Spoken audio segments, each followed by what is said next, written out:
इस ट्रायंगल की तीनों साइड होनी चाहिए। इसको बोलते हैं हाइपोटेन्यूस, हिंदी में बोलते हैं कर्ण, ठीक है।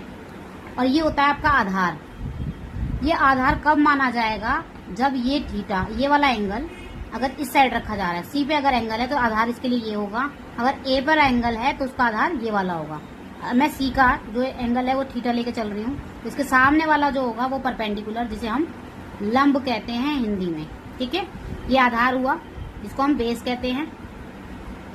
अब इसमें जो फॉर्मूला है, जो पहला क्वेश्चन है हमारा, पहला क्वेश्चन देखो 8.1 का फर्स्ट क्वेश्चन, ट्रायंगल एबीसी में जिसका कोण बी समकोण है। देखो बी जो है 90 डिग्री होना चाहिए। बी क्या होना चाहिए? 90 डिग्री। समकोण का मतलब क्या होता है? 90 डिग्री का कोण हो। ए बी, अब ए और बी देखो, ए बी 24 सेंटीमीटर दिया है उसने। कितना दिया है? 24। यहाँ से यहाँ तक की लंबाई कितनी दी है? 24 सेंटीमीटर आप लिख दोगे।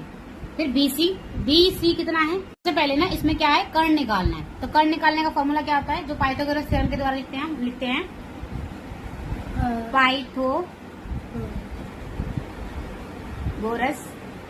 प्रमेय, ठीक है। इसमें क्या होता है?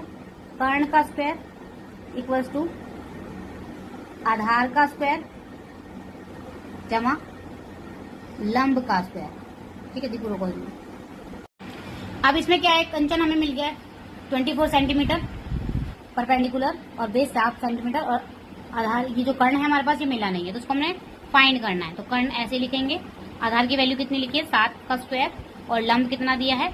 24 का स्क्वायर, ठीक है। आप इस तरीके से भी इसे ब्रैकेट में डाल सकते हो। अब कर्ण का स्क्वायर निकालेंगे तो क्या आएगा? 7 7 49, यानी 749, और 24 का स्क्वायर क्या होता है? 576, ठीक है। इन दोनों को हम ऐड करेंगे तो कितना आएगा? इन दोनों को ऐड करने पर 625 आ जाएगा, ठीक है। अब कर्ण का स्क्वायर, देखो स्क्वायर लगाना, स्क्वायर को जब हम इधर ले जाएंगे तो ये रूट बन जाएगा, ठीक है। और ये किसका परफेक्ट स्क्वायर है? आपको पता होगा, आपने स्क्वायर लर्न करे होंगे, तो क्या होगा? ये 25 का परफेक्ट स्क्वायर है, ठीक है। ये 25 सेंटीमीटर में आएगा, क्योंकि यहाँ सेंटीमीटर, तो यहाँ पर हमें कर्ण मिल गया। अब हम इनकी वैल्यू मिल गई, हमें तीनों की वैल्यू मिल गई, इसकी भी मिल गई, आधार इसकी भी मिल गई, कर्ण की और आधार की भी। अब हम इसमें रखेंगे, देखो हमारा जो फर्स्ट क्वेश्चन है ना, वो क्या कह रहा है? Sign A comma cos A, आपको ये बताने हैं। तो साइन ए मैंने आपको क्या बताया था? मैंने फॉर्मूले से याद करवाया था, लाला आया है ना, हाँ।